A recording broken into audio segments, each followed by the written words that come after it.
Turning back now to our in-depth coverage of election 2022. For the past 2 hours, our Paul LaGrone has been leading off our special report on the governor's race here in Florida. And he joins us now live again from the Tampa Convention Center. And Paul, you're taking an in-depth look at how the politics of COVID will likely shape this race, right? That's right, Wendy. The politics of COVID could very well determine the outcome of the governor's race next year. And at a time when perception is all too often bigger than reality itself, the pandemic could be a double-edged sword for Governor DeSantis and the candidates who are running to replace him.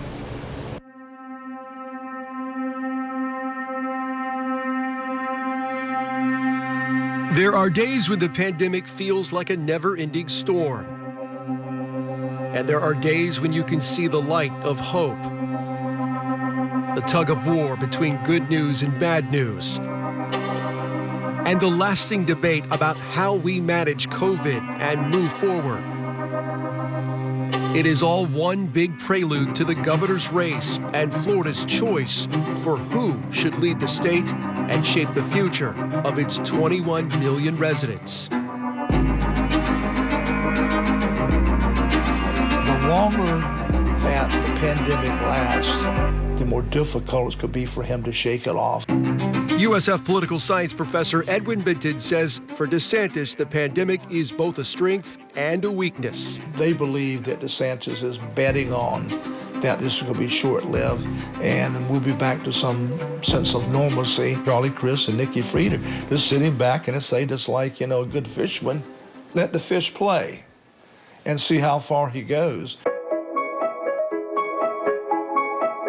We'll talk to Rachel Sutherland. We'll get a recap of President Biden's address. Ryan Gorman, host of PM Tampa Bay on News Radio WFLA, is a human barometer of Tampa Bay's pulse. All right, we got a lot on the website this morning. Gorman's call board lights up with listeners on all sides, and Gorman takes on all issues, offering a common sense take that's often missing in today's highly charged environment.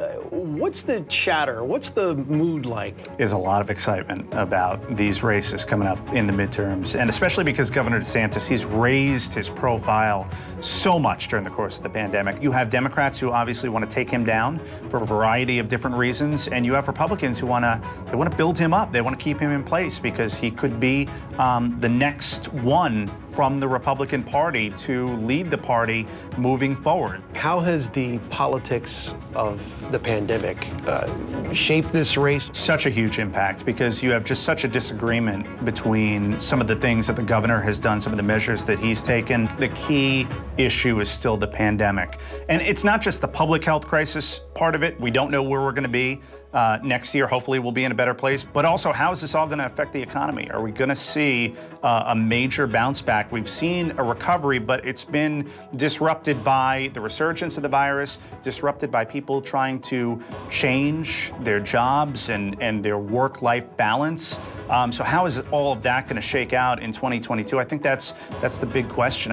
Are people just tired of politics? I think the hardcore tribalists, they love it. They eat and breathe this stuff. They don't get sick of it. They're all in on their team. They're wearing that jersey proudly, and they're on social media, and they're calling the show, and they're all in.